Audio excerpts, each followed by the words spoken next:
Welcome to this tutorial on Robert Schumann's Kinderszenen, Opus 15. So I'm using the Henley edition or text, and we're going to be working on number 12, which actually translates to In Slumberland. So that makes sense because it does sounds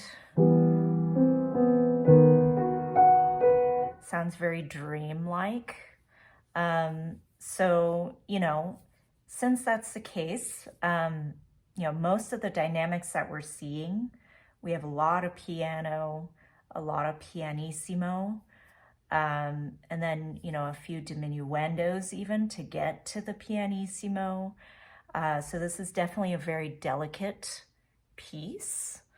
So that's something to keep in mind. But when you're first practicing, it's okay to kind of dig in a bit more to get used to the hand shapes and all the different chords and the rhythms, so really securing all those things.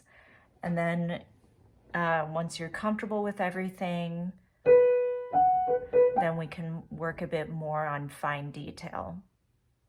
Okay, so to get started, I'm actually going to have us start with the left hand. And I know in the text edition, it's saying to start with a 1-2-1 for the first beat if we're in 2. So for me, for my hand, I have a bit of a smaller hand in general. So I kind of like the feeling of doing 5-4-2 on this first chord, and then 1-2. So that to me feels more comfortable. This also works, the crossover, and then resetting with the 2. But if you don't want to reset that 1-2, you can follow this fingering if you'd like. So 2-1-2-2-1-2-1. Okay, and of course, a lot of these chords like this one that I just showed you, there's no way I can physically keep those down for the full quarter value and hit that F sharp. So that's why there's pedal involved, but try to practice without pedal initially. Just getting used to the motions.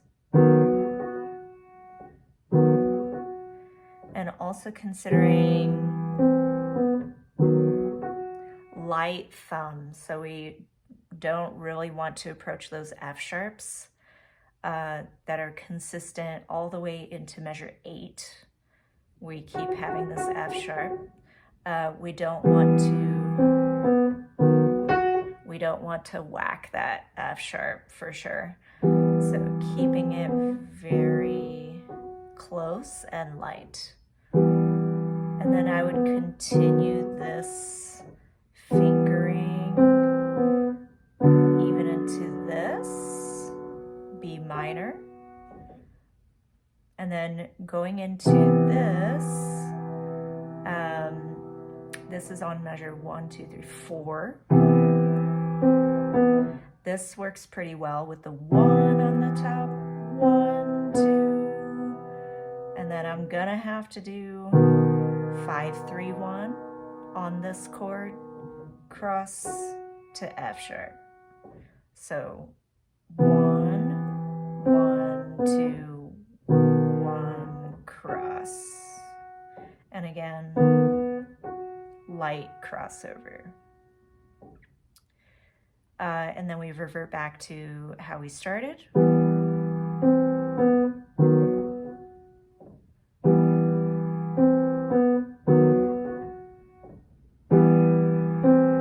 Here's the B minor, 1-1-2-1-3-5 cross.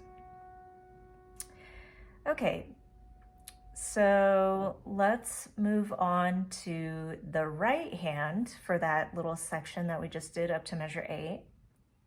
So notice that a lot of these on the second beat and the first beat, there's a double stem. So that's indicating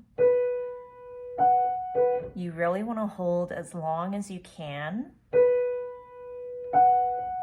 until you hit the next beat within the same measure. So 1 hold, hold as long as possible,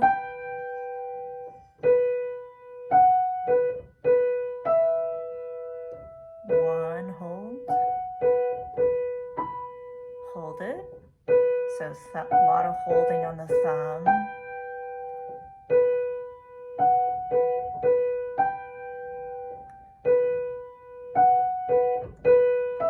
Keep holding. And then here it says 3-1 because of what's coming up on this next E major chord with the key change. So essentially we're starting in E minor,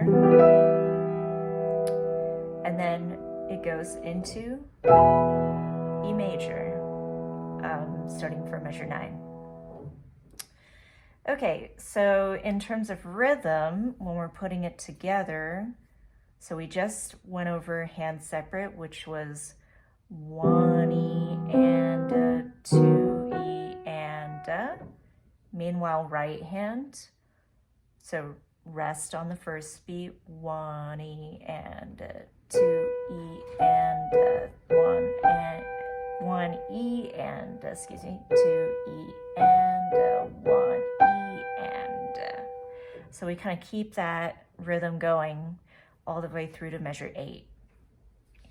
So when you put it together, really slow, of course, it'll be 1 E and 2 E and 1 E and 2 E and 1 E and 2 E and